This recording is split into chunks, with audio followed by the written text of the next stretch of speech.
What's up, everybody? Welcome back to the to the Second Street Marvel. I am your host Trinity. Thank you all so much for being here today. I do greatly appreciate any time that you guys decide to show up and listen to me flap my gums about stuff. Because hey, I'm just some dude with a YouTube channel. I'm nobody special, right? I don't know. That depends on who you ask. My mother says that we're all special. I don't know.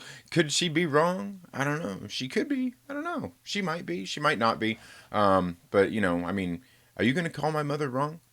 Anyway, guys, I hope you're all having a very good day today. It's Thursday, Thursday, November something. I can't even remember what day it is. That's how crazy time is flying by lately, and how much I've just been trying to stay caught up on absolutely everything. There's just whole lot of things going on. In case you guys don't know, I am a small business owner. I run my own business, so things get crazy at this time of year for me. I go out and do a lot of events, but I go to a lot of local businesses, and what I do is I sell like nuts and trail mixes, candies, chocolates, all kinds of different good things. So that's pretty much what I was busy doing yesterday. I didn't do my live streams. Like, I've missed doing my morning live stream here twice this week already, and just due to the fact that I've been really busy getting things ready, and that might come down a little bit throughout the rest of this month, and even going into December. Just been really busy. Like yesterday, it was new comic book day, but I also got a new order of freight in. For those of you who don't know, like I said, I run my own business, but I got some new freight in, and I had this boutique I had to go to, so I had to get a bunch of gift baskets ready. So me and my kids yesterday, we put together a bunch of gift baskets and things like that. So this is pretty much what I spent my day doing yesterday, as well as even the day before with some of the product that I already had, but some of the products just came in yesterday, and just time sneaks by. So that's what I did. But yeah, this is what I do. Like I said, I got these gift baskets put together. Got a little bit of a glare on there, so you might not be able to see everything. But yeah, it's got some different trail mixes and stuff in there. And me and my kids got some of those together and ready. My kids are very helpful. And in case you guys don't know, you can always, there's links down in the description where you can go and check out I do have a YouTube channel for my business. And if you'd like to, you could go follow me over there. So then I can get a custom URL. That would be awesome. But yeah, you can go check it out, because like last year, it was believe it was posted just last year around the same time. I did a video with my kids, with my daughters, where we put together a gift basket. My daughters, they're very good, and they like to, and actually all my kids like to be helpful. And we put together some gift baskets, and we did a video for that channel yesterday. And there's also links down there as well where you can go to my online store on the corporate website at mountainman.com, and you can also order any of these products, these nuts, trail mixes, candies, chocolates, anything, and you can even do gift baskets as well, and have them shipped to your loved ones throughout the United States, if that's something that you choose to do. And when it comes to the chocolates, you can even add, like, in the little cool things, the cooler packs, the freezer packs, so then the chocolates and things don't melt. But anyway, guys, I guess that's enough about my personal life and my personal business. I guess we're here to talk about comic books and just other things going on out there in the world. Now, before really get into a whole lot, apparently there's been a whole bunch of buzz going on lately with the Joker movie. Apparently, it has been announced, and there's obviously conflicting reports here of the Joker movie getting ready to get a sequel. Yeah, that's right. There's going to be a part two. Now, the thing is, like, we've got opposing ideas here from different outlets that are reporting this, about this sequel for the Joker movie coming up. There's reports out there saying that, like Todd Phillips had approached the studios and had all these movies that he wanted to make and all of these things. And, there's other conflicting reports saying, no, that wasn't the case. They just made the movie and now it's successful. And I don't know. How do you guys feel about that? Did you guys go out and see the Joker movie? I got to tell you, I thought it was a great, great movie. It really was. Probably one of the year's best. And one thing going into that movie, before it ever even came out, was I was sitting there kind of thinking to myself, like, just everything that they were talking about. I feel like this movie could have been one of those movies that didn't have to even be based on the DC character of Joker. It sounds like it could just be a movie called Joker. And when you go watch the movie, that's pretty much what it is. It's a movie that could have easily stood on its own without any ties to Batman or the DC universe altogether. And I'm not talking about the like EU or anything like their movies and like it didn't even have to be connected to any of the DC stuff whatsoever. Now I've got to say that the movie was really successful in the kind of money that it's made, especially as opposed to how much money they spent making it. This movie is one of those rare movies that is just uh, it's an anomaly, really. That you get to make a movie like this that is a comic book movie that makes this kind of money with such a low budget. But again, I think that's a lot due to the director Todd Phillips, who did it. I mean, he's a good director. I won't go out there and say that he's a great director, but when it comes down to a lot of these kinds of things, anyway, the greatness really just kind of depends on what you're doing, because some filmmakers won't be as successful or as good at doing some certain movies as they will be at others. And I think this movie right here just happened to be something that was in Todd Phillips' wheelhouse, and something that he was able to do and go and pay homage to the filmmakers and the films that inspired this movie. And if you think about it, the films that inspired this movie is something, maybe, who knows, maybe some of these similar kind of stories of a Joker are something that inspired some of these movies that had come before this one. Just because, I mean, that's just how it is. We all kind of get influenced by different things out there in the world.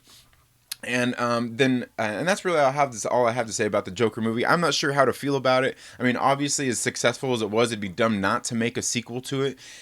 And I'm not sure that this movie needs to be a sequel. Now, there's been speculation out there about what the sequel would be about. And honestly, I think a great sequel, a great follow-up to what we got in the Joker movie would actually be a sequel to deep dive more into Arthur Fleck's journey and his time there at the asylum, and just kind of what brought everything about. Like maybe some of the story actually before what happened in the Joker movie, and then maybe some afterward once he's actually there in the asylum. Because for all we know, maybe the whole first movie of the Joker was all him. Maybe that was all him telling stories while he was in the asylum anyway. Maybe none of that actually even happened, which is something that's alluded to in the movie. In case you haven't seen it, I don't want to spoil that for you. But that's just how I feel about that, guys. I can't wait. And honestly, like, thinking about it, I think they could actually do a lot of these movies in the DC universe like this, where they have like these kind of character studies of these characters to give some good background information, and maybe they could do that with the villains and even the heroes, and then do crossover events of the heroes and the villains, where they do something more that's PG-13, more geared towards a more family-friendly environment, similar to what the Marvel Cinematic Universe does, so they can still get a bigger, bring in more crowds, more people into the movies. So you have your ones made for adults, then you have the kind of crossover ones that are made for the whole family. That and they can still push the envelope in those. Because don't think that for a second that Avengers Endgame didn't push the envelope in some cases, because I think it really did. But let me know what your thoughts are on that down in the comments section below. And I'm going to get here and say what's up to everybody here in the chat. It looks like we've got about 5 people here. We got Perry Comics. What's up, my brother? Hope you're feeling better, man. I would say take some medicine, but I'm a person, I don't believe in taking medicine. You know what I would do anytime I ever have a sore throat or anything like that, even when my kids have one, because my daughter's got a cough right now, is we use peppermints. I just use peppermints. Yeah, just like the ones you find at, the restaurants and everything they give you. Because really it's about that sugar coating in. Maybe the peppermint helps out too. But that's one of the things I always did. But, hopefully you get better, Perry. Hopefully you get better, man. So you can go out and do some lurking this week, man. Come on. Woo, let's get it on. Talking with Everyday Buds podcast. Good morning, my brother. How are you doing? Dylan's Comic Book Rants. Always great to see you. Dylan, we need to get together, man. I want to get together with you to do something kind of showcase and highlight your channel, man, okay? And I want to do that with quite a bit more comic book creators as well, because, I intermingle with a lot of just other nerds and fandoms out there, like I interact with a lot of people in the Fandom Menace. I'm not a Fandom Menacer, but I interact with a lot of people who are, and I interact with some people who aren't. I just like talking with people about different things. And on Friday, I've been bringing on the Trailer Park Live my Friday evening show, I've been bringing in some guests to talk just about different things. And I believe, what is it, next weekend already is going to be my 1 year anniversary stream on Saturday. Make sure you guys go watch that video I did. I just did a video earlier this week talking about how to get entered into it, the contest for a copy of the trade paperback of Neon Future Volume 1. Please, guys, do me a favor, go watch the video, find out what it takes to get entered into that contest, and go enter into it. There's only been one person that's got entered into it so far. You don't want one person to take all the winnings, do you? Come on, guys, this is free stuff I'm trying to give you. I'm trying to give you this free book, this free trade paperback of this book that I absolutely love. And it's just, I'm doing that because it's something I want to share. It's not anything to get more subscribers, to get more views, or anything like that. Guys, I love this book, and it's something I want to share with you. I've got the volume 1 of the trade paperback of Neon Future, and I've also got, I believe, 3 covers of issue 1 that I also want to send out. I've got them here, guys. I've got digital copies of movies, all stuff I'm ready to give out to you guys, my viewers, just for being here and supporting the channel and just being friggin' awesome, because you guys are friggin' great. I love you guys. But go watch how to get entered into those giveaways. Please, I beg of you, don't make me give all this stuff to one person. Come on, guys, come on. But yeah, Dylan, we need to get together. Immortal Biggie Shaq, what's up, my brother? Perry Comics says $55 million budget and almost hit $1 billion. Yeah, I can see them doing a sequel. Yeah, I mean, it would be stupid of them not to. And just because they're doing a sequel, I'm not even sure that a sequel necessarily has to be a Joker movie. They're already talking about, there could be doing one of, like the Riddler or Two-Face or, whatever other villains there are. They could actually make the sequel be about another character and just have Arthur Fleck kind of tie into it. That's all they really have to do. It doesn't have to be called Joker 2. It could just be called something else, and still be a sequel to that movie, because it could lead off from where that movie ended and continue the story, and then we get introduced to another character by way of Arthur Fleck and maybe the way he's affected the world. And that's just, if you ask me, it'd be stupid of them not to make a sequel, though. Definitely. Mortal Biggie Shaq says, a sequel. I didn't see it yet. You didn't see it yet? Oh, man, Biggie, you're missing out, my brother. You need to go out and see it. It's a good one. It was a really good movie. And that's if you like those type of movies. I mean, it is violent. It is, I won't say it's gory, but it's pretty violent and things like that. So if you've seen, just like the movies that it pays homage to, like Taxi Driver and King of Comedy, I mean, you could just watch those movies and not have to watch this one, honestly. But this movie, it pays homage to those, and it's really done in that same vein. Really great, kind of dark, kind of gritty movie. Really good. Perry Comics says it could be called Arthur or Fleck. Yeah, it easily could be. Immortal says, I got a movie idea. 2 partner cops arrest guys for getting too much puss. That's funny. Yeah, right? It would be good, right, Perry? Oh, that's funny. Immortal Biggie Shaq says, medicine kills your immune system. Agreed. And like, I'm not completely against medicines or vaccinations, or I'm not one of those crazy people, but I think for the most part, I mean, you nailed the point right on the head right there for me, Biggie. Is that's what I believe in. You have your immune system there for a reason. And sometimes I feel like, people who are like germaphobes, when you try to avoid them too much, by the time you get introduced to some germs, oh boy, you're in for a big surprise. You're going to be hurting. But yeah, I agree. Perry Comics says, I heard I should just smoke weed and I'll feel better. Not necessarily. I mean, I'm not against that. I mean, I myself partake. I partake in that as well, but not very much anymore these days. Like, even as much, like, it used to be like a daily occurrence, like few times a day I'd have, take a little hit or two, but I don't even, like, lately I don't even do that much. I've cut back a lot on that. But honestly, look into edibles. Edibles at times are really helpful for a lot of things, and they're different. So if you ever do try that and you're not used to it, be careful. Just be careful. The little Pinky Shack says, I do opioids. What's sick? That's funny. Two Gun Pedro says, yo, Trinity finally caught a live stream. Awesome, man. Thank you for being here, Two Gun Pedro. I hope you are doing well today. Hi, Alea Comic Bro. What's up, my brother? How are you doing?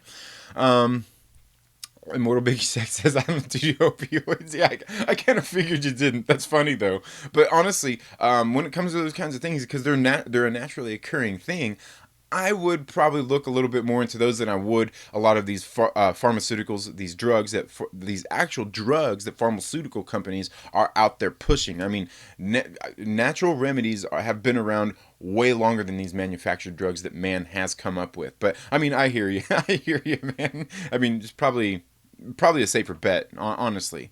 But that's neither here nor there. Now, the next thing I want to talk about, guys, before I get into more of the comic book talk for the week, is Star Wars. There's been a lot of chatter lately going on with just like the Star Wars properties and everything.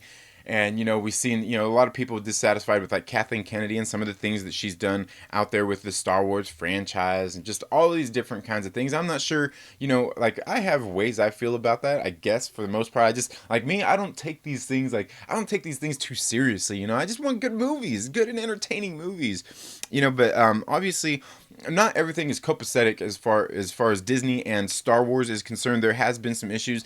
I don't care what side of the fence you stand on, whether you're a Raylo shipper, whether you're a fandom menacer, whether you're just a casual fan like me, somebody who loves the films and grew up on them. A lot of those kinds of things. The thing is it's undeniable that there are problems with Star Wars and the property there. It's undeniable. It's undeniable. And to deny that there has been problems is to basically be having your head buried in the sand, okay? It's just there's issues. There has been issues. Now, of course, there has been some pushback even with the success of The Mandalorian that has come out. It is now in episode 2. Episode 3 will be dropping tomorrow. It's been really good, but it's still being largely by a lot of people out there who have been highly critical of Disney and Star Wars.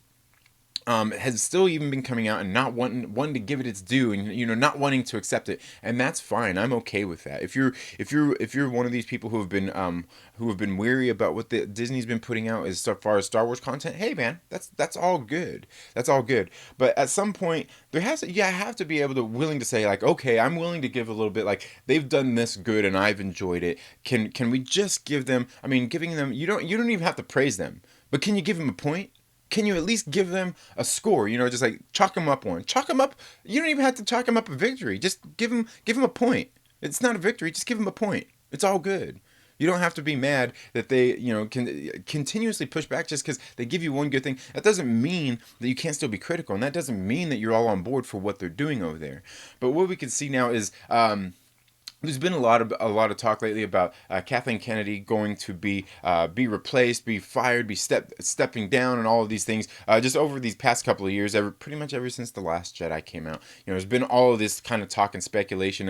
And the thing is, she recently did this article. There was this did an interview. I think was it with Rolling Stone maybe or somebody she was talking to, kind of talking about that and her future. And she is getting a little bit older. I think they said she's like 60 now. And guys, don't let that, I've heard some people commenting on it. Don't let that be the thing that makes you think that somebody's going to step down. I mean, really, age isn't a huge factor until you get into, I guess, really your golden years. And guys, 60 is still relatively young these days. As long as you're taking care of your health and taking care of yourself, 60 ain't shit.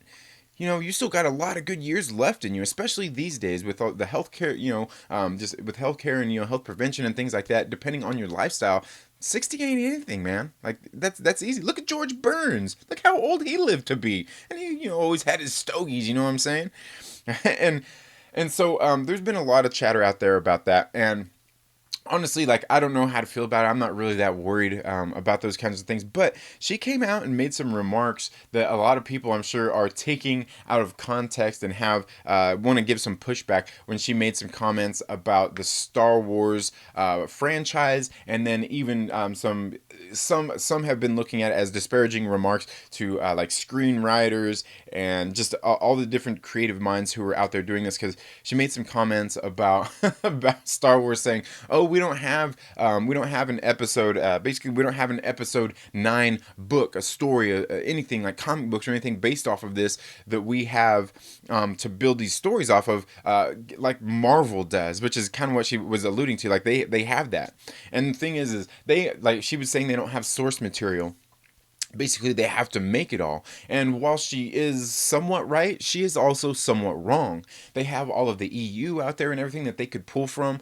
Now, however, that does draw issues with people who are really into the EU and who are really nerdy about that, because again, these are franchises, these are beloved franchises that people are invested in. They absolutely love these things.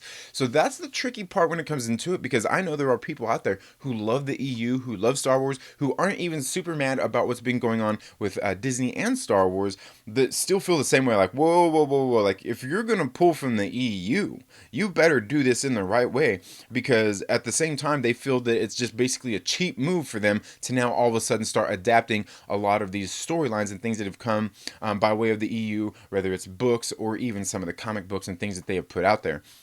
So I think it's a careful line to tread, but also, I think, like I said, there's going to be some people that take her remarks kind of out of context, and was even hearing on the John Campea show where they're talking about, people are angry, saying that she's throwing shade at Marvel and all this kind of stuff. I don't think that's the case. I think sometimes we look too much into what people are saying when it comes to these kinds of things, and I think what she's just saying, what really all she meant was that, hey, we got this movie we got planned, and we don't have anything. We're trying to doing our best to break new ground, to write new stories, instead of taking what you guys hold beloved and hold up on this pedestal and tear it down, because people are going to be angry about that. And I absolutely agree with that 100%. I don't think that they should just outright adapt these things from the EU and stuff like that into these movies. I think it's a hard thing to do, especially, and I think that comes down to us as fans, being highly critical of the things that are going on out there, because we do hold these things beloved. We're invested in these things.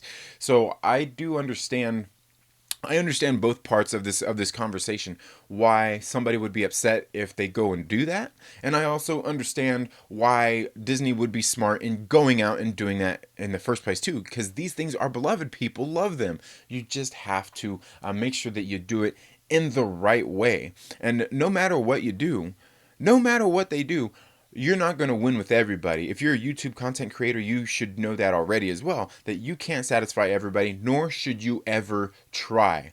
What they need to do in making this movie is they need to do their best to respect the source material that came before it, if they are going to adapt those things into their movies and their TV shows and things like that. They need to make sure that they respect that source material. That's ultimately the other thing. I don't know that anybody's going to be upset at them if they do their best in trying to respect that source material without faulting them, just saying, oh, you're just taking this and just, it's a cheap cash grab and all that kinds of stuff. Like, I get that. And I understand why people would feel that way, but they've got to do something. Their back's kind of against the wall here. We're at a point where they've been winning so long, and now their back's against the wall. They've had some losses, and they need to regroup and kind of rebuild. So it's going to be a tricky thing. And these comments that were made by Kathleen Kennedy, I don't think that she was out there trying to slam what Marvel has been doing, Marvel Studios and Kevin Feige and them have been doing. I don't think that's the case whatsoever.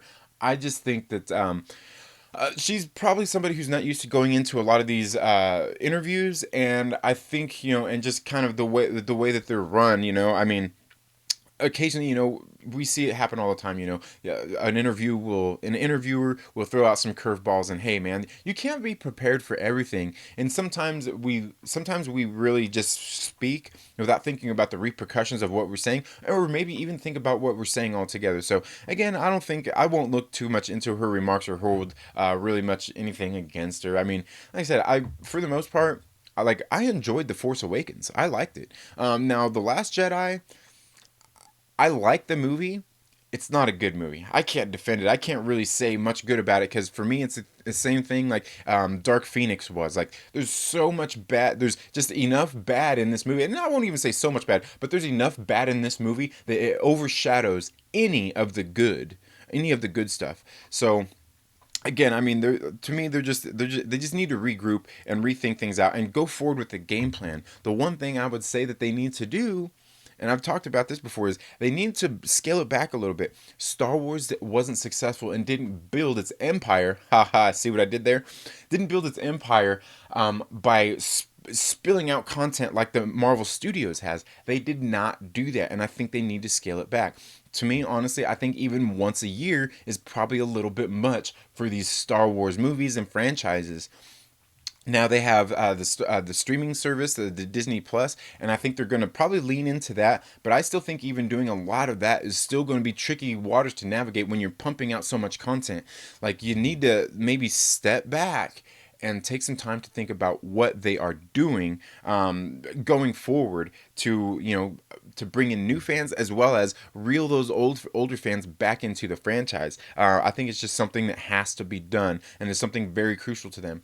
And that's why we got Kevin Feige, who's said to be coming in to produce a Star Wars movie. I think this is something where they're probably going to bring him in, let him, produce a movie and see what he does and see how successful it is, and probably begin to take on, mold some of what they're doing after what he's done. But again, I think they've got to be careful in scaling it back and not pumping out content with Star Wars, because that's just not how they built their empire and their success with these characters in this world. It's just not what they did. Now Marvel, that's what Marvel has done. Marvel has always done that. I mean, whether it's been the comic books and now with and then back in with the cartoons and then now with the movies.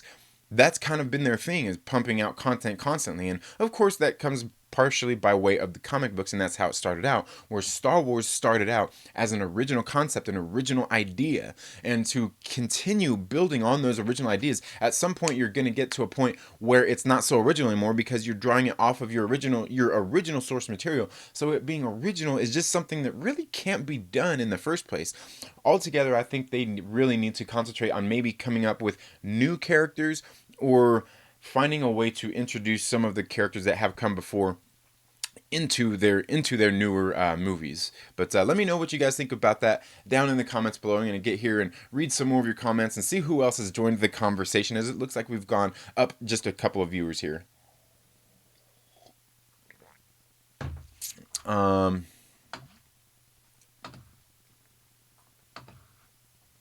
Immortal Biggie Shack says, I've seen King of Comedy, enjoyed it. I haven't seen that in a long time. I know I've seen it before, but it's been a while. I need to go back and watch that one. But I do remember liking it, and I like those type of movies anyway, like that and Taxi Driver. Very, very good films. Perry Comics says, I just watched Star Wars Episode 1. That shit sucked. Dude, don't let Episode 1, don't let the Phantom Menace be your gauge to what you think is good Star Wars or not, okay? Because, yeah, that movie, it's not that great. Immortal Biggie Shack says, it's still good. It's pretty good, still relevant. Yeah, definitely. I'm guessing you're talking about King of Comedy there. Definitely. Perry Comics says, well, I only watched up until Jar Jar took them to the hidden city. Well, keep going beyond that, man. Don't give up. But honestly, I would say if you're going to watch Star Wars, start with Episode 3, just how they were released. Start with the release order of the way they came out. Start with Episode 4, go 5, 6, and then go back to the prequels, watch those, and then start in with some of the new series. And honestly, I'd say before you even go into the newer ones, maybe watch Rogue One. Maybe watch Rogue One and Solo as well before you get into the sequel trilogy. But I could be wrong there. I mean, let me know how you guys feel about the watching these films and what order you'd watch them in. Star Wars have their moments. Yeah. Pert Minded, what's up, my brother? How you doing? Hi, Leia Comic Bro says, Star Wars has always stumbled when they cater too much to the younger kids. Oh yeah, for sure. I mean, and there you're basically talking about that holiday special. You know what I'm saying? And even like what was that? The Ewoks thing? Like that was, I remember being a kid liking that, but I was a kid. You know what I'm saying? So yeah, I'll say I could agree with you there. Let's see. Perry Comics says, I could have swore there are hundreds of Star Wars comics and novels. Star Wars Noob, what is the EU? The EU is just the extended universe, where it's like, basically the EU is a lot of the old books that came out before that aren't necessarily part of Star Wars. And at this point, I think Disney has pretty much said none of it is really part of the story. Like, they pretty much saying, no, we don't count this at all. Immortal Biggie Shack says, your room looks bigger today. It's all camera angles, man. If you ever get into the adult entertainment industry, you'll learn a lot about that. Camera angles, it's what it's all about. Not that I was ever in it or anything. I mean, I studied it quite a bit in my 20s.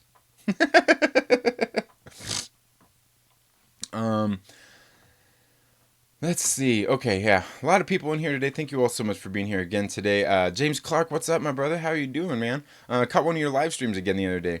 I am True Skills. How are you doing today? Um, let's see. Anybody else here join the chat? Let's see. It looks like, yeah, no, it doesn't look like there's really anybody else here. Oh, Pope Cerebrus, what's up? How are you doing? Um, how are you all doing? So yeah,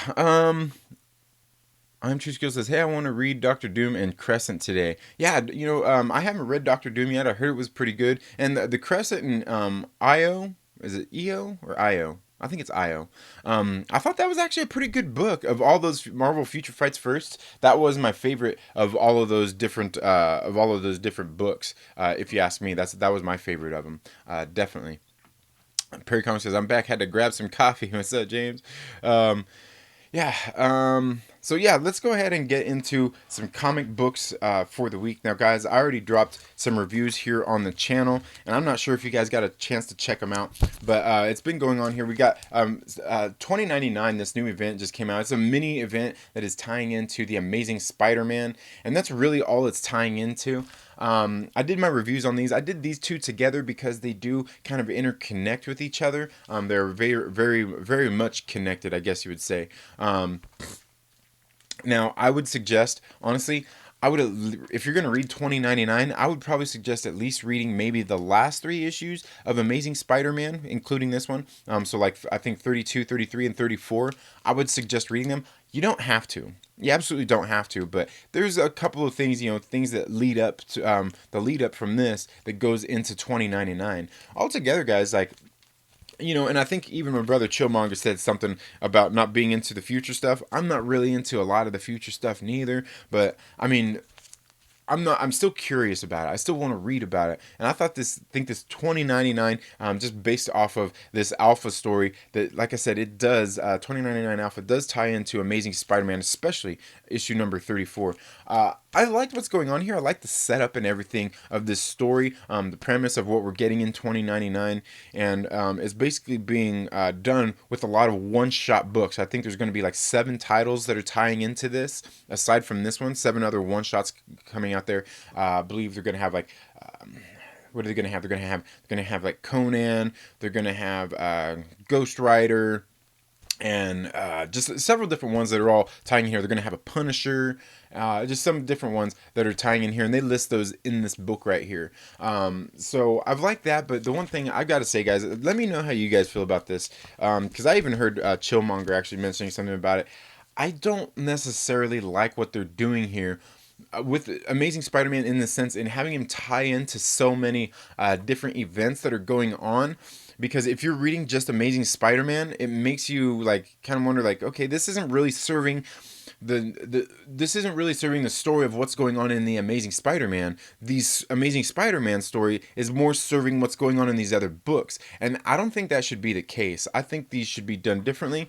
If anything, they should be done in a just like a completely separate series. Make spectacular Spider-Man that ties in for these events rather than having your ongoing series tying into this event, unless it's something that's relevant to what's going on in that current series. Because, and not to say that 2099 was bad or anything. I mean, it's still being written by Nick Spencer, but I just don't feel that this 2099 storyline is going to serve any purpose to the larger scope of what's going on in the Amazing Spider-Man books. And I could be totally wrong there, but I just don't see it. Just even like with the Absolute Carnage stuff that is tied in, like largely, reading it's kind of like, yeah. You're reaching here, Marvel. You really are. Like I said, it started with issue 25 of Amazing Spider-Man, where we started getting some hints and things dropped for 2099, and then after that it started tying into the Absolute Carnage event, and I just don't, it's not even, to me it's just kind of willy-nilly. It's just kind of sloppy. Like I said, it doesn't really serve the purpose of what's going on in the Amazing Spider-Man, so I don't understand why they would want to do this to their readers. To me, I just think it's something that's probably bad on their part that they shouldn't be doing. But let me know how you guys feel about that. Let me know down in the comments below. But altogether, like I said, 2099 I thought was really good. And like I said, I did just drop my review on that, along with Amazing Spider-Man number 34. And I haven't really done a whole lot of reviews on Amazing Spider-Man, this current Nick Spencer run. I probably need to go back and do more of those. But I have liked what Nick Spencer has been doing with the Amazing Spider-Man. The next one that I already dropped my review on this as well. I'm not sure if you guys were into this, and that's Annihilation Scourge Alpha. Again, this is also kicking off once again another mini series of one shot issues that are getting ready to come out. And guys, I've never really read about Annihilus or the Negative Zone or anything like that. This book is pretty good. I like this book. Again, that's probably partially because it's being written by Matthew Rosenberg. I just seem to like Matthew Rosenberg's writing as well as Nick Spencer's. I just like his writing style, what he does is really good. And this book, I thought this book was a really good setup to this storyline that they're going to be doing here. And if I'm not mistaken, there's going to be 4 other titles tying into this, and then we're going to get Annihilation Scourge Omega afterward. So there's, I think, on December 4th, there's going to be 2 titles getting ready to come out that tie into this one, and then on December 11th there's going to be 2 more. And then on December 18th is going to be the wrap up of the Annihilation Scourge storyline. But altogether, this book was really good. I was quite surprised that it seems like they did a lot in this book without making it like a super fat book with a bunch of extra pages or anything like that. The story just kind of, this story covers about 2 weeks worth of events that happen here from the time that these basically like these creatures, I guess you could say, these people who, they're not even creatures, they're people who have been affected by exactly what's going on here. I guess you could say the Scourge. They have been affected when they show up on day 1 in the Negative Zone. And then over the next couple of weeks, we see as Blast Star is seeking out Annihilus, and Annihilus ends up finding them. Where they, at first, you could tell that they're at odds, and then they end up working together to fight back against the Scourge of people who are kind of just taking over other beings out there in the universe. And I thought this book was really good, and the art in this book was something I quite enjoyed as well. And I got to tell you guys, the people who did the art in this book, I can't say that I really seen a whole lot of their work before. Like we got what is it? Juanan Ramirez and Cian Tormey are the artists, and Federico Bleeb's on colors. Now I know I've seen other work by Federico Bleeb doing colors. But again, like, here's some of the art that was in this book, and I got to tell you guys, I really liked the art in this book. It was colorful. It was definitely served the purpose of it and helped set the tone in this book altogether. And the art in the book was really nice too. I like it. Bunch of clean lines and just really nice art. That was kind of throughout this book. I really did think that this book was pretty good, and looking forward to bringing you guys some reviews on the rest of this series if you guys would like me to. Again, this wasn't on my pull list or anything. My comic shop, my local comic book shop, is a kick-ass shop, man, and they've been so awesome to lend me some of these books to read, to do reviews for you guys, and I'm actually going to reciprocate that for them, and I'm going to go into their shop and start to shoot some little videos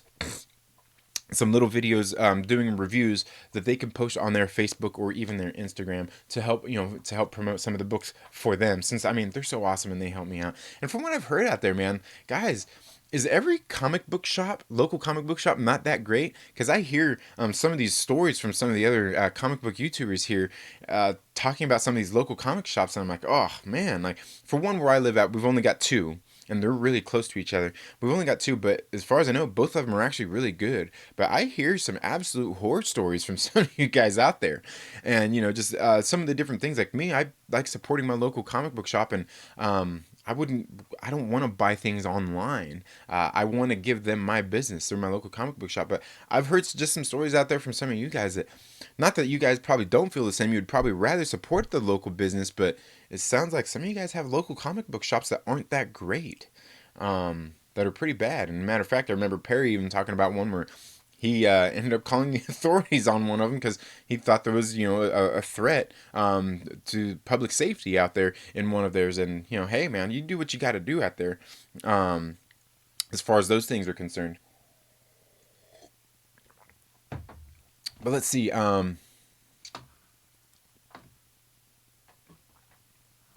Let's see. Where are we at here? Perry Comic says, I shit all over 29.9 Alpha. You didn't like it? I thought it was pretty good. Again, for me, the thing is, like, I don't know that it doesn't, I mean, what purpose does it really serve being tied into the Amazing Spider-Man? That's the thing. That's what I don't like about it. But altogether, I thought the book itself, it was a decent setup for the story, in the fact that we kind of learn a little bit about what's going on. You really kind of need to see what's going on in Amazing Spider-Man 34 to really understand the full context of it. But it introduces us to all the characters that are going to be tying into the series in a good way. That's what I liked about it. But altogether, I mean, it's not the greatest book, but I thought it was good. I thought it was good. Pope Cerebus says, dude, you East Coast guys got it way better than us. 3 hours ahead is huge. Yeah, they do, man. And I'm over here on the West Coast, Pope Cerebus. I'm out here in Southern California, so I totally understand what you're saying. 3 hours ahead of us. That 3 hours makes a huge difference. Huge difference. Dylan's comic book says, of course, James. James, again, thanks for taking the time to show support. Oh, okay, yeah. Talking to. All right, good deal. Um, Let's see. Parrot Comics says, want to find out what happens? Buy the next 8 one-shots. Right. Now, the one thing I will say, I do like the fact that they're not doing, like, at least it's just a small amount of books. You know, you just have to get this. The one thing I don't like is that they're all one-shots. It seems like a lot to tie up in one book, and then especially then tie it all up in one nice little bow. In the last one, will be 2099 Omega. So I get what you're saying there.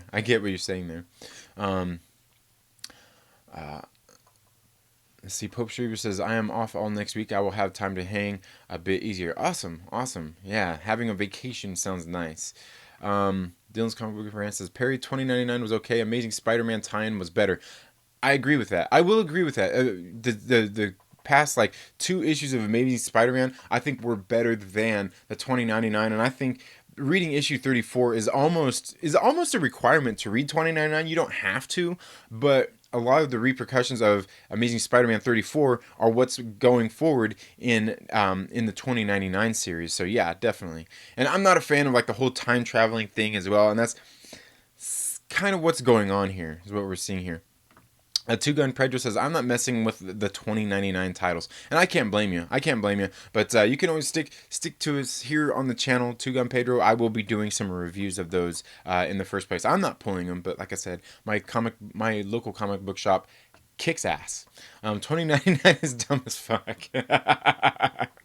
That's funny. That Alpha, Dylan's comic book rant says, I think, or that Alpha, I think, is really just a setup for all the one shots they're putting out. But I think that's it. Yeah, I think that's pretty much what the Alpha was. It was just a setup to getting everything, introducing you to all the characters, to the one shots that's going to be going on. Definitely agreed. And like I said, if you're into the continuity, Marvel continuity and stuff like this, you probably don't even want to read this. Just completely disregard it. And that's why I say my biggest criticism is this story don't serve any purpose into the larger Marvel universe, and especially even the Amazing Spider-Man. I don't think it's going to have any repercussions to it whatsoever. So it shouldn't even be tying and crossing into it, if you ask me. Dylan's comic book says, I was only going to get the Amazing Spider-Man ones because I'm already reading, but after Alpha I was thinking Doom 29 one shot would be dope. Yeah, it would be. Yeah, definitely. I was big time on the fence for Scourge, but I passed. Yeah, and I can understand that too, because I mean they've got so many events going on right now. I mean, I think Absolute Carnage is going to be tying up here soon. I could be wrong there. Then we got Annihilation Scourge, another little one. Then 2099, another little one. I think there's another one that's getting ready to start up too. Like, come on, man! Like, you need to reel it in here, Marvel. You need to reel it in, and not that it's bad. I mean, as long as it's done in a sensical way, is what I'm worried about. Is what I worry about for the most part. Let's see. Hialeah Comic Bro says, I gotta go. All right, take it easy, Hialeah. Let's see, where are we at here? Whew. I'm Misguided. Thank you so much for being here. I'm Misguided says, what's up? Dancing with Death yet again today. I hear you, man. Good luck to you. Dylan's comic book rant says, I know you're a Deadpool fan, so I was wondering what you thought, because I'm not because not a lot of people seem to like Deadpool issue, but I hear so much great things about Gwenpool series. I definitely got to check that out. You know what, Dylan? Honestly, I like Deadpool. I'm not like a huge Deadpool fan or anything. Like I like the movies more than anything. I haven't really read a whole lot of Deadpool, but the Gwenpool thing, just don't do it.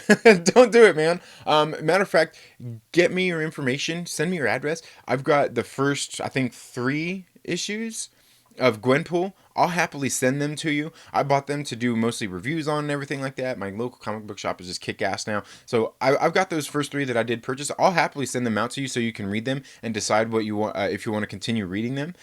Because I'm not a collector or anything. I'll happily send them out to you. Just let me know. Send me your details, Dylan, and I'll send those out to you so you can read them. Now I thought there was some funny stuff that happened in issue 3, but largely overall, I'm not very impressed ever by Leah Williams writing, or Lee. I don't know. Leah Williams writing. I'm just not into it. Now, however, I do have to say that Amazing Mary Jane issue number 1, I feel was probably maybe just the right book, the right title, the right story for her, because I thought it was a pretty decent book, The Amazing Mary Jane issue number 1, but largely overall, I haven't read anything by Leah Williams that I think is good, that I even think is on the level of good, other than Amazing Mary Jane, let alone funny or entertaining. And I think she struck a little bit of a couple of notes in the Gwenpool Strikes Back series, but I wouldn't suggest reading it. I mean, that's just me. But like I said, send me your details, Dylan, and I'll happily send you out those 3 issues for you to check out. That's not a big deal at all. Um, let's see. Dylan says, Biggie, did you read Deadpool issue 1? If so, what did you think? Immortal says, Gwenpool was lit. Um, let's see. Immortal Biggie Shack says, Deadpool was okay. Gwenpool issue was fire. It had all the different incarnations of her. I liked it. Okay, again, I haven't read the new issue of Gwenpool, but like I said, issue 3, if anything, I thought was a lot better than the first 2 issues of Gwenpool Strikes Back were just utterly just they I didn't like them. I didn't like them. It's just like I don't, sometimes I see like they're when they're trying to be funny and do comedy, like I just don't think Leah Williams is a funny person. She just don't have it in her to write something funny. Because even the Amazing Mary Jane, it has like some stuff in there that's probably supposed to be funny that I didn't even really think was funny. It was just actually a decent book. I just don't think she has what it takes to be funny. She just no, not at all. Because she's one of those writers. I actually specifically went out there and I tried to read as much of her stuff as possible to see. Because my hope is that these writers will get better at what they're doing, or at least get better at writing and be able to tell some decent stories. I just haven't seen it out of her yet, aside from the Amazing Mary Jane, which I actually did. I actually enjoyed it. I thought it was pretty decent. Um, let's see. Dylan says that's so funny. I only had 2 comic shops in my town as well, and they're both on the same street. That's crazy. Yeah, pretty much where I live at too. They're both on the same street as well. I mean, they're probably a half a mile from each other. They're like a half a mile from each other, literally. Um, let's see. The Immortal Biggie Shack says, Deadpool is money. It will be okay. Usually you get a key about every 3 issues. Okay, yeah, and again, it's written by Kelly Thompson, so I don't know. I haven't read anything out of her yet that's like really great, but I'm willing to give her a chance. I haven't read anything that's like really bad. I mean, some of the Captain Marvel stuff, like the Captain Marvel story, largely for the most part has been, it's okay. It's okay. Um, Let's see. Pope Cerebra says comic stores sometimes have to be jerks, probably because they have to deal with us, the quirky comic collectors. Yeah, I'd say so. And like my local comic book shop, I think he said he's been doing it for 20 some years. They're really cool at my local comic book shop, and they pretty much know a lot of their readers and everything. And they're actually really cool there. They're really cool. I haven't heard anything bad about them at all, and maybe it's just because I'm cool, so they're cool. That easily could be. Um, Yeah, but I totally get that. Dylan's Comic Book Ranch says, yeah, no doubt with the Deadpool 3 on hiatus, they got to keep that Deadpool money flowing somehow. Yeah, they do. Mortal says, I got every Gwenpool except for the first couple of appearances. Oh, nice, nice. Um, Dylan says, damn, Damn, that's dope, Biggie. They need to get her in the live action world already. She's a badass. I haven't read enough of her books to say that, but I can certainly see where she could be. I mean, she's basically a tokenized version of Wade Wilson, and for me, I just don't see that has to be done. And but I mean, it's already a done deal, so yeah. I don't know. I don't know how to feel about that largely overall. I mean, we already got Deadpool. We don't need a female Deadpool. But like I said, we've already got her. I don't know. It's always a subject of debate. I guess you could say. Um, Dylan says, yeah, I said it in my weekly pickups review that you should read Amazing Spider-Man tie-in first, then read 2099 Alpha. Yeah, definitely. Agreed. Dude, way too many events and they seem like they don't even matter. Like, what the hell, Marvel? Yeah, and that's the thing is they just kind of do them all willy-nilly, for sure. Um, Dylan says, "Thanks, Trinity. I appreciate that. I'll definitely hit you up on Twitter. I'd love to review them on my channel. Then I can get Immortal Biggie Shaq to watch my reviews. Right? I'm True Skill says, so is Apocalypse a good guy now? Well,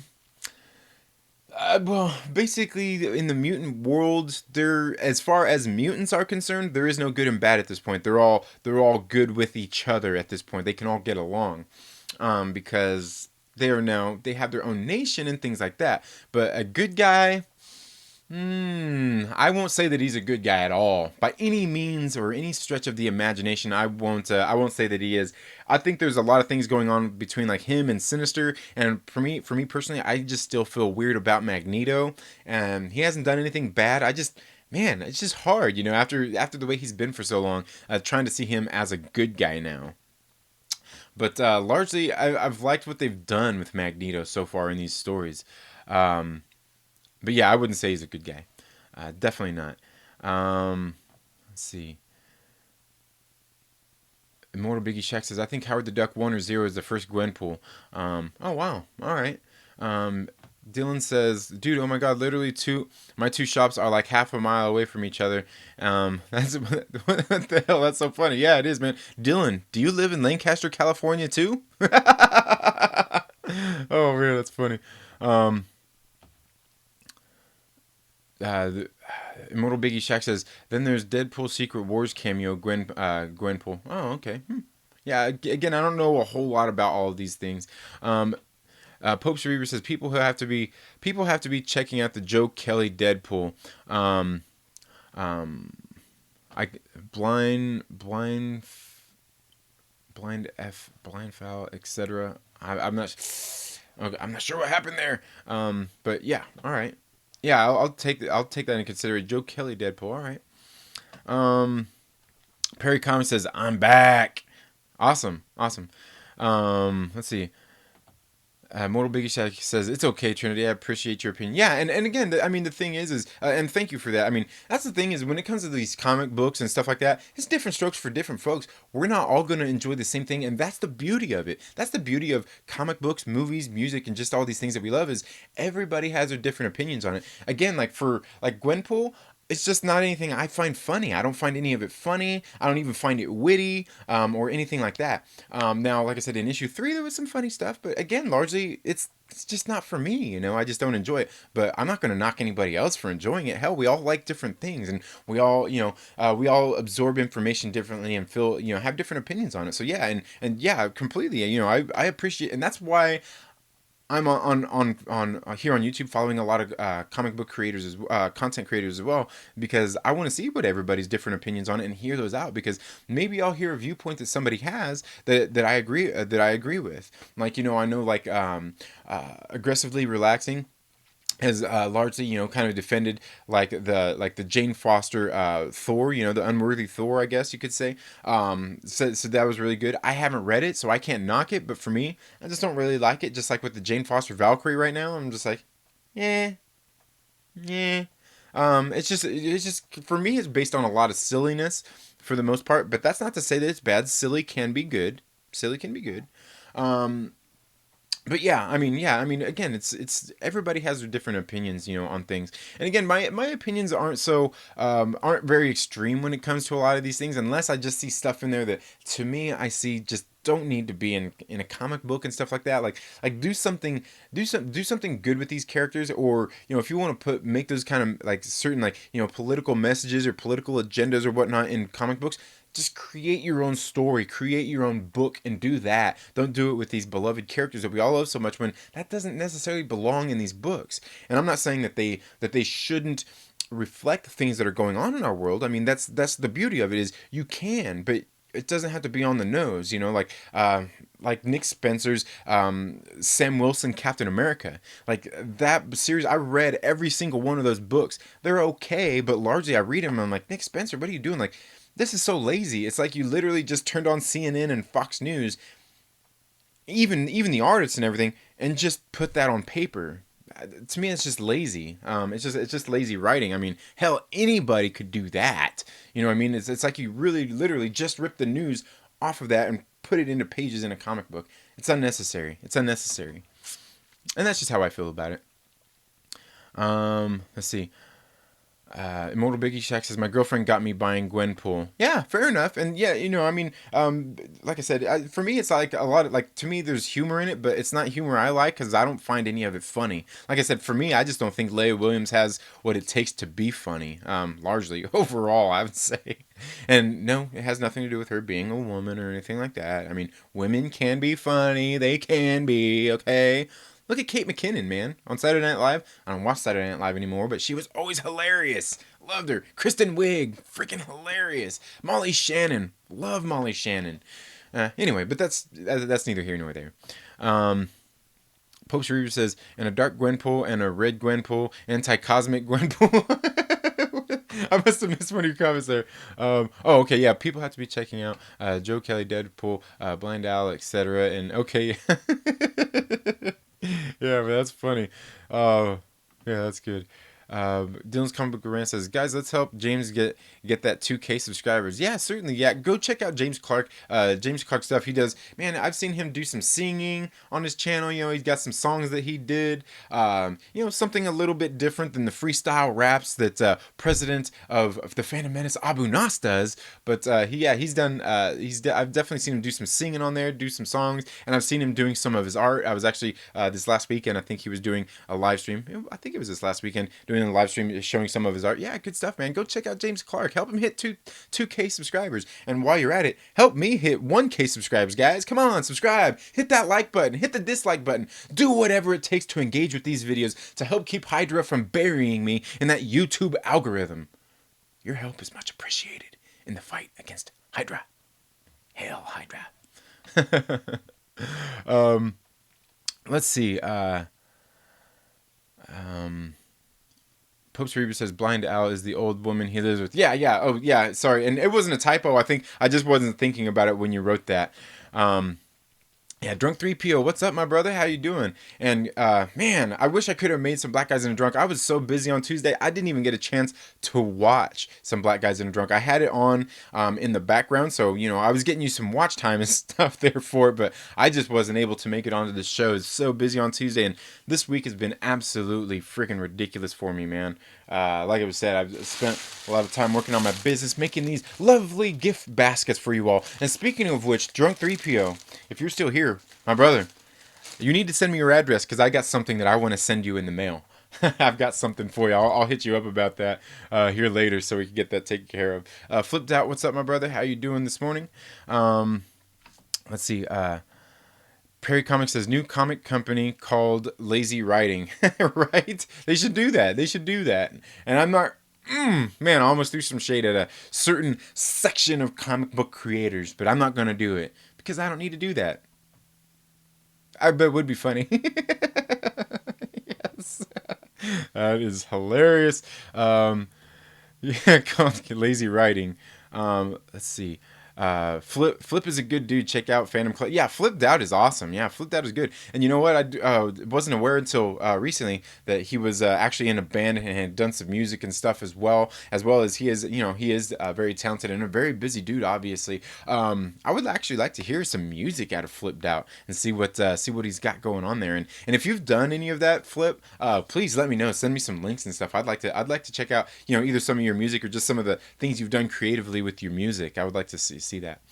Um, let's see. Perp Mind says Second Street. I can't wait for you to dive into some anime or manga. You know what? And one of these days, I need to take some time to because, like, for me, like, as far as anime and manga, I'm really only into like Dragon Ball, Dragon Ball Z and stuff. But I would, I've actually been curious about getting like some of the Alita Battle Angel stuff for my kids to read because they loved that. They loved that movie. Like I remember when we first watched the movie. The first second that she goes out there kicking some ass, my daughters were like, "Oh!" They're like, "I want to be Alita for Halloween," and my oldest was Alita for Halloween this year. So yeah, I would definitely like to check out more manga because I'm not against it. I just just time. Time is of the essence, for sure. Um, Dylan's comic book rant says, "Biggie, what is the best way to message you on Facebook or Instagram?" Yeah, talk. And Flipped Out, what's up once again? Perry Comics says, toss the shade. No, toss the salad. That reminds me, I make these salads. I love salads. I usually have like this one big bowl of salad every day. Just kind of got everything on it. Last year I was doing the whole keto thing, really sticking strict to it.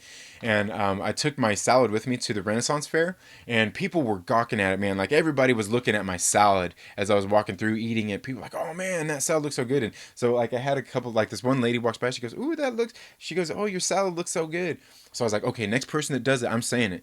So I'm walking out there, with my salad, and this girl's there with her friends. She goes, and we're dressed up all in our Renaissance Fair outfits and our medieval stuff, and this girl walks by. She's like, ooh, your salad looks so good. And I reached it out to her. I said, would you like to toss it? And she got so embarrassed. She just turned around with her friends, like, like all embarrassed, laughing and stuff. And I said it to a couple other people. The one thing, and I said it to these weird people who go to the Renaissance Fair not dressed in fair wear, I guess you could say. Just people dressed in this regular futuristic street clothes. I was like, I'm not going to say it to a wench while I'm there at the Renaissance Fair. I'm not going to say, would you like to toss my salad? Because I can guarantee you a wench at the Renaissance Fair would take and smack that shit out of my hand and say, there, how do you like your tossed salad? I guarantee you they would, because that's like, if you guys haven't ever been to a Renaissance Fair, they're absolutely fun. They are so fun. The first one I ever went to was when I was a teenager. We went on a field trip to one in Kansas City. I think it was just actually outside of Kansas City. I can't remember. God, what was the name of the town there? Just outside of Kansas City. Oh, I can't remember what it's called, but it's right there outside Kansas City, and it might have been actually in Kansas City. It was so fun, and then me and my wife, when we got together, we started going to the Renaissance fairs, and we had our kids, so we take our kids every year. It's always fun. I absolutely love going to those things. I'm True Skill says, hey, I'm going to do a comic book review of Doctor Doom today. Awesome, let's check that out, everybody. Go check out I Am True Skills. Go check out his channel and see what they're check out their comic book reviews. Yeah, I'll looking forward to hearing that. Flip Out says, yep, metal drummer. Oh, you were a drummer. Nice. I've got a drum set. It's tucked away in my closet here. I've actually been thinking about breaking it out and banging on them skins again, man. It's been a while. Flip Out says, I will upload ASAP and DM you. Awesome. Yeah, dude, I'd love to see that. Let's see, just sub Flip and I'm True and James. Awesome, yeah, go check everybody's channels out. I'm True Skill says, at Drunk 3PO, tell Robert Storms I said, what's up? Yeah, I was going to say, I think I remember Drunk 3PO saying that he's actually been in contact with Robert Storms here lately, and I kind of been talking to him. Hey, man, that's all good. I was subscribed to Robert Storms for, I don't know, maybe a month or two, and I just stopped watching his content. He's not a bad dude. I don't know. He's not my cup of tea, and I don't know. And that's, that's with any channel. Not everybody's going to be everybody's cup of tea, but I occasionally stop in and check out some of his videos, and that's with a lot of creators. I'm not trying to be sub to like everybody. Like, I'm very supportive of a lot of the people in the comic book community and a lot of the people that I interact with on YouTube in the first place, especially by way of like Drunk 3PO and his channel, and what we've done with some black guys in a drunk, and just a lot of those people. It's been a really good, getting there on there and doing that show has been a really good platform to meet a lot of great people out there in the world, especially in the YouTube community. And like I said, I like doing that. I like meeting new people, interacting with people, and just looking into new things. That's something I like. But yeah, I mean, Drunk 3PO and Robert Storms, an unlikely duo, but hey, man, it all comes together. I mean, we all, eventually things happen, and we all come into just, I don't know, like, things just happen, man. That's life, right? That's life. Life happens. Pope Cerebrus the First says, finest nuts in the Shire. Right? They are. They are. I've been thinking about doing some videos for ads for my business. And like I said, there's links down in the description of this video for where you can go check that out. I've been thinking about doing some ads. Like, I'm not very good, like, since I've become a content creator, I'm not very good at doing ads or promoting myself, really. But I was thinking, you know what I need to do for a commercial for my business. I was thinking about, sitting here doing a thing like, man, guys, like, I'm not very good at promoting myself or doing ads. What should I do to advertise for the peanut peddler? And then, go into like a little dream sequence, and then have me approaching people. But then I was going to have the video be like, go into a mechanic shop and have, just do like a testimonial where, it starts all blurry and then focuses in on like one of the guys in the mechanic shops going like, yeah, I like Trinity's nuts. Yeah, I put them in my, or yeah, I put Trinity's nuts in my mouth. They're quite good. It's the best ones I've ever had. I'm not embarrassed about it. And then flash to like maybe a husband and wife, where they're sitting there going, oh yeah, we love Trinity's nuts. At first I was a little bit weary of my wife putting his nuts in her mouth, but you know what? She came home and she shared them with me, and we both enjoy them together. I was thinking just kind of just some risque marketing like that, just funny little things like that. I was thinking about doing for my YouTube channel under the Peanut Peddler, and just just for my business altogether. I was thinking about doing that just for some funny things, kind of like a Saturday Night Live skit. Some of those things that they do there, I thought that would be funny. Let's see. Aggressively relaxing. What's up, my brother? How you doing? Says, and aggressively, I need to get with you. I need to get with you, man. Get a hold of me, man. I wanna see if you can do a video for my year live stream getting ready to come up on next Saturday. If you could make a review, just kind of in the vein of what you already do with your content anyway, maybe like a comic book review or something like that, and maybe mention the Second Street Marvel in there or something. Just like, I would completely trust you to do something like that. Because I just want to include it in my live stream that I'm going to be doing next Saturday. I think that would be great. And I'm reaching out to some other content creators that I would like to have submit some videos and stuff like that. Other people that I've interacted with that have been very helpful of me here at the channel and helping me grow. I would love to get one from you if you have the time. I know you're very busy as well, writing all your comic books and everything there, Chip. Dr. Doom has been aggressively says Dr. Doom has been arrested twice in 2 weeks. Poor little poor little feller. Drums in the closet. Unsubscribe. Dislike. Yeah, I mean they're halfway in the closet. They're halfway hanging out. I'm True Skill says you should do a video with Robert Storms. I could, but there's really nothing me and Robert Storms have to talk about, really. For the most part, I mean, like, there's not a whole lot going. Like, I don't know. We just don't do like. I mean, I guess we do talk about similar kind of stuff, but like not really, because like he's largely not really reading comic books anymore. I mean, we could talk about past comic books, I guess, and he just talks about a lot of the clickbait news going on out there. And believe me, I'm not saying clickbait in a bad way. We got to do stuff to get people to watch our videos, but I just don't do a whole lot of that here anymore. But I will be diving into more of some of that soon as things are starting to ramp up here in the Marvel with Marvel Studios and the Marvel Universe. I will be doing more of that here coming up, and I'm just not like super big into Star Wars. That's why I haven't dove into a lot of the Star Wars stuff that's been coming out, really. Just kind of commenting on it. Perry Comics says, if you ever want to see an anime that holds up 20 plus years later, Yu Yu Hakusho. Check it out. Well, that's like Ninja Scroll. I remember watching Ninja Scroll was really good too. Um, Eric Rigsby, thank you so much for being here. He says, we have two amazing comic shops here in the Bay Area. Cape and Cowl in Oakland and Flying Colors in Concord. Awesome, awesome. If I'm ever in that area, I'll definitely stop by and check it out. Plus, there's I got another friend up there in the Bay Area that I would, if I'm ever there in the area, that I would love to stop and check out, and that is Kermit the Log. Would love to meet that dude, man. He's great. If you guys haven't checked out Kermit the Log, definitely go check him out, and go check out each other's channels here, because I know like I believe Eric Rigsby, I believe, does content here as well. I still haven't got there to make it to check out your content, but go check out Eric Rigsby, Flipped Out, Perry Comics, I Am True Skills. Go check each other's channels out, guys. They all make great content. Most of these people that are here are good people, and I like a lot of the content that they make. Flipped Out says, Second Street Marvel, I would love to see your kit. I can tell you what it is the kit that I have is it's a Tama Rockstar kit, and it's the teal colored one. But yeah, I'll one of these days I'll break that thing out, because I've been wanting to bang on them skins, man. I've been wanting to do that. Pope's Reviews first says, you look like an even broker pirate, just above homeless hippie. Yes, yes, yes. I'm a peasant.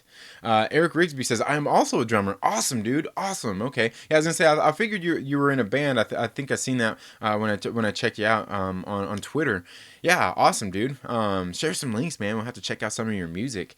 Because I'm really huge into the into music and everything as well. Pope's River says, haha, drums in the closet, unsubscribe. Yeah, that's a good one. You know what's funny is I comment that on videos sometimes of like, oh, this and that, unsubscribed. And people like take that shit seriously. They're like, dude, really? You're gonna unsubscribe because of that? Like, bro, it's just a joke, man. We're kidding here. It's just a joke. That's funny. Flip That says, "Yo, gonna finish posting. I promise I'll be right back. At Rigsby, dude, that's awesome. Never stop popping them skins, yo. Yeah, for real, man. It's fun. It's really fun. And what I like about drumming is like, is you've got two legs, you've got two arms. There's so much sound you could make with those. You just gotta just doing different things. Like, I mean, you go look at like a Dave Lombardo out there. You go look at I almost said a Mike Patton, but a Mike Patton too. But go look at a Mike. Oh man, why all of a sudden did I forget his last name? From Faith No More. Excellent drummer. The drummer I heard from. Oh man, what's that band? I've heard he's absolutely phenomenal. Oh man, what? The Dave Matthews Band. I've heard he's absolutely great. Yeah, there's. I mean. Drummers are definitely, and in a lot of bands, drummers are usually some of the bigger talents. In a lot of bands, the drummer will literally write a lot of the music, sometimes even the lyrics, but largely, and I think a lot of that has to do with the timing and stuff like that. They're kind of really the ones in charge of a lot of that stuff. So, but yeah, I mean, drummers usually tend to be some of the more talented people in groups, and not always. I'm just saying they just seem to usually be a higher talent. I mean, hell, look at Phil Collins, man. Pope's Review says, tons of hardcore collectors are drummers. Yeah, man. Drummers, dude. Drummers are where it's at. Drums look cool next to short boxes in a basement. Yeah, I'm going to have to do that. Maybe I'll have to do that. I'll have to do that. But do short and long boxes look good under a bed? I heard Perry Comics was doing some of his lurking out there and found some dude in a video his comic books under a bed or something. It just sounded absolutely hilarious.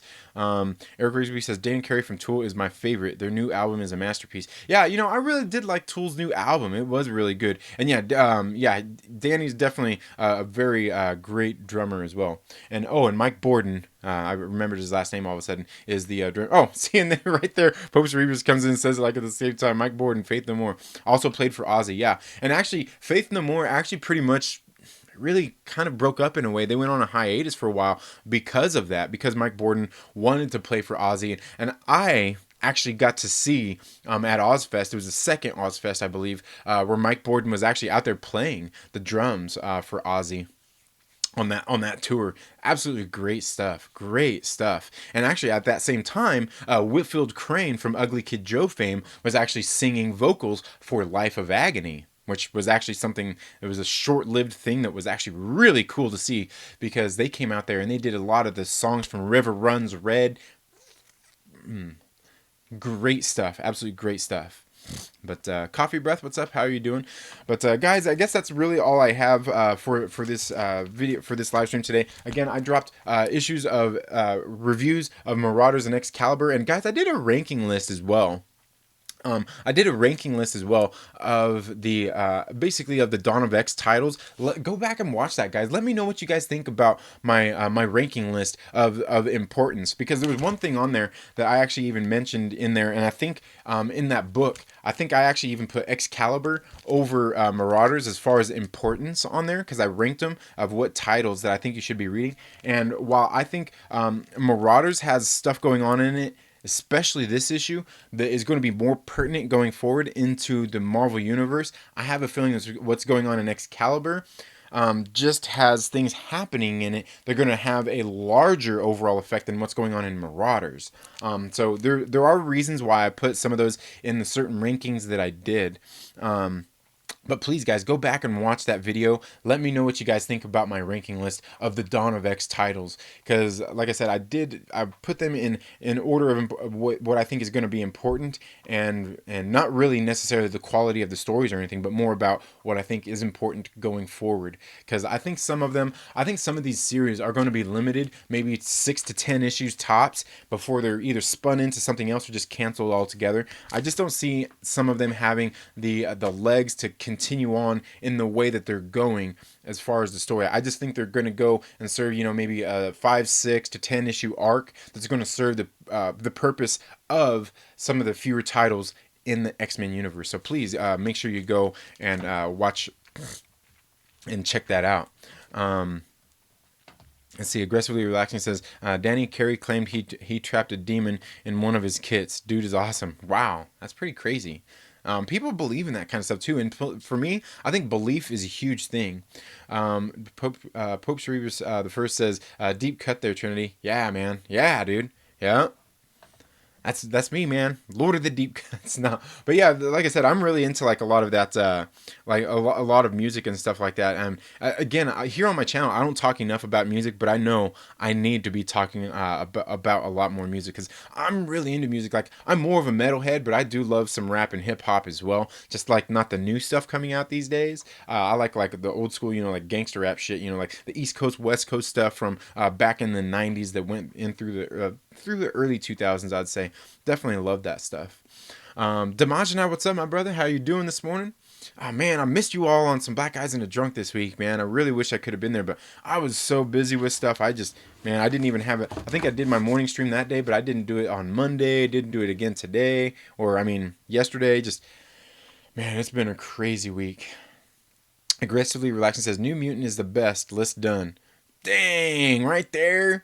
See, for me, and I think New Mutants I put third on my list of importance. And again, I didn't rank them about which ones I think are the best. I ranked them in the way that I think they're going to be the most. Like, if you're going to read any of the Dawn of X titles, like what ones I think you need to be reading, which ones are going to be the most important, and which ones are going to be ongoing. I kind of explained that in the video, but you should definitely go back and watch it. Coffee Breath says, I would watch a Second Street music show. And matter of fact, I'm telling you, I've actually thought about integrating some of that into my channel here as well, breaking out the drums and setting them up in here. My only issue with that is this room that I shoot in is not only like my room here where I shoot and do my videos, but it's also like my business room where I have a lot of the stuff for my business. Because like I said, there are links down in the description where you can go check out where we sell a lot of these snacks online. It's the corporate website. And the link actually is to my little store there on the corporate website. But we sell like gift baskets and all kinds of different snacks that you can have these things delivered in the greater United States area to all of your loved ones through the holiday season. So if you want to send them some good snacks, not just that cheap boxed chocolate that you find at the store, I'm telling you, Mountain Man makes the highest quality snacks there are. Believe me, I go through every single day of my life out there doing this and having to explain this to people, because some people ask like, God, your cashews are expensive. Why do they cost so much? Well, for one, I'm a local business. Okay, you're supporting a local business. You're not supporting a big, a big corporation like Walmart. When you buy our products, but even the nuts and chocolates and the candies that we have, they're a higher quality than you can find in your local store Even I don't even care if you're going to places like Trader Joe's and stuff like that. I will take the Pepsi challenge with that stuff. The nuts are bigger, they're a bigger grade, the quality is better, they're fresher, and it's just altogether a better product. These aren't products that have been sitting on a store shelf for months on end. And like I said, you can go find those links down in the description on this video. And I have those in the links on every single one of my videos. And you can even go check out a video that me and my kids did last year. Down there in the description is links to the Peanut Peddler, my other page. That's my business page that I have here on YouTube, where I did a video where me and my daughters did this video making some gift baskets. It's them on it largely overall doing the video. I just shot it and helped, just imagine it all. It was good. It was a good time. But yeah, guys, that's all I've got. That's all I've got for this live stream today, guys. Thank you all so much for tuning into the Second Street Marvel. And if you haven't already, please make sure you're subscribed, click the little bell, and all of that good stuff. Thumbs up, thumbs down. Leave some comments, share this video with a friend, guys. And like I said, go back and watch my video that's getting ready to come up for that 1-year live stream celebration that I'm going to be having next weekend. Go get entered into that contest. I'm giving away a free copy of Neon Future Volume 1. It's a trade paperback. It's a beautiful book being put out by Impact Theory Comics. Go watch that video to learn how you can get entered into that contest, as well as get entered into any of the giveaways that I will be doing next weekend here on the channel. You all have a very good day. Have a great rest of your week. Go out and support your local comic book shop. Go out and support some kick-ass music artists, musicians, and we'll see you all in the next video. Later.